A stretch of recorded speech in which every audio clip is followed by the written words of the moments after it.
नमस्कार। कर लो दुनिया मुट्ठी में, ये कहते हुए एक वक्त रिलायंस ने घर घर तक फोन पहुंचा दिया। फिर रिलायंस ने पेश किया जियो, जिसने कॉलिंग मुफ्त कर दी, इंटरनेट सस्ता कर दिया। इससे आज गरीब भी इंस्टा पर अपलोड डाउनलोड कर रहा है।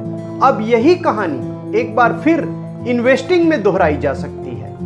इन्वेस्टमेंट का मतलब हमारे देश में ज्यादातर लोगों के लिए फिक्स्ड डिपॉजिट, रियल एस्टेट और गोल्ड ही है। शेयर बाजार से अभी भी एक बहुत बड़ी आबादी दूर है। इसकी दो वजहें हैं। एक तो लोगों के लिए निवेश करना सहज नहीं है, आसान नहीं है। दूसरे, जो लोग इस फील्ड में काम करते हैं उनकी फीस महंगी पड़ती है। ये कैसे, आइए देखते हैं। आम आदमी खुद शेयर बाजार की बारीकियां नहीं जानता। ब्रोकर से शेयर खरीदता है तो उसे ब्रोकरेज चार्ज महंगा पड़ता है। इसमें घुसने का दूसरा आसान तरीका है म्यूचुअल फंड। लेकिन जो लोग म्यूचुअल फंड संभालते हैं, फंड मैनेजर होते हैं, उनकी लाखों करोड़ों की सैलरी होती है। दूसरे, जो डिस्ट्रीब्यूटर आप तक इन फंड की स्कीमों को पहुंचाते हैं, उनका मोटा कमीशन होता है। फिर भी म्यूचुअल फंडों का बाजार चल रहा है। इसकी क्या वजह है? अभी म्यूचुअल फंड देने वाली 43 कंपनियां हैं।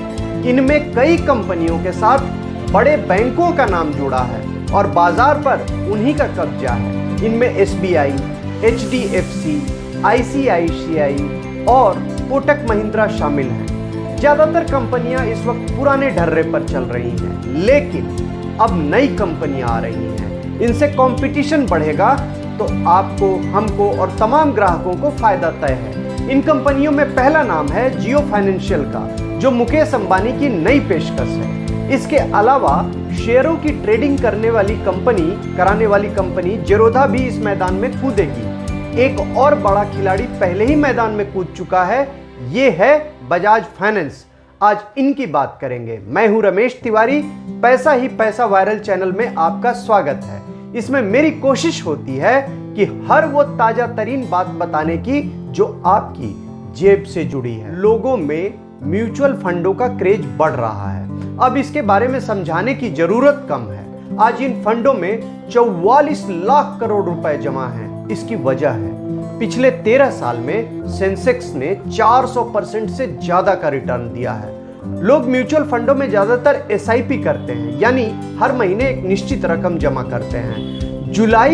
इसी जुलाई में इस तरह से 15,000 करोड़ रुपए जमा हुए, जो कि एक रिकॉर्ड है। ऐसा कभी नहीं हुआ।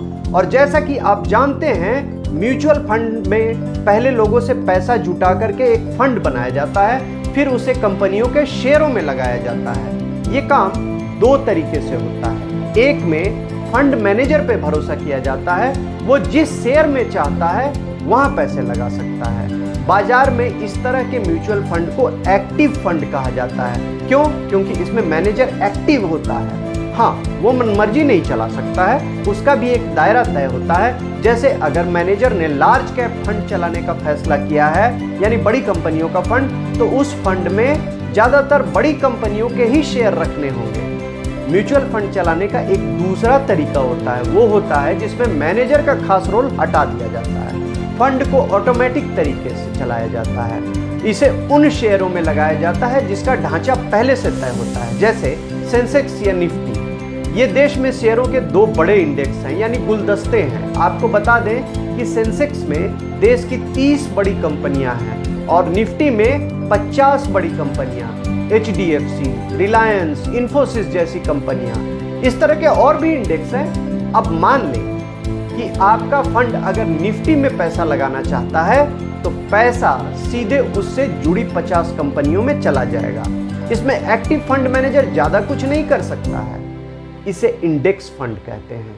क्योंकि इसमें फंड मैनेजर का दिमाग नहीं लगता, इसलिए फंड का चार्ज भी कम हो जाता है।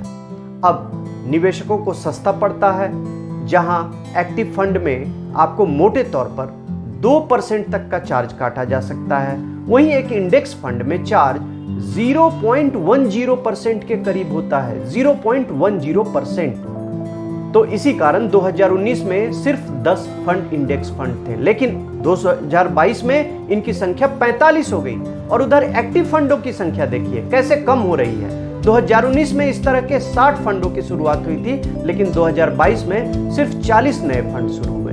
इसकी वजह यह है कि फंड मैनेजरों के दिमाग लगाने से कुछ खास फर्क पड़ता नहीं। कि कंपनी जियो फाइनेंशियल, जिसकी आजकल शेयर बाजार में काफी चर्चा है, इसने दुनिया भर में इंडेक्स फंड चलाने के लिए मशहूर कंपनी ब्लैक रॉक के साथ हाथ मिलाया है। अब बाजार को उम्मीद है कि इन दोनों के जरिए म्यूचुअल फंड में निवेश सस्ता होगा।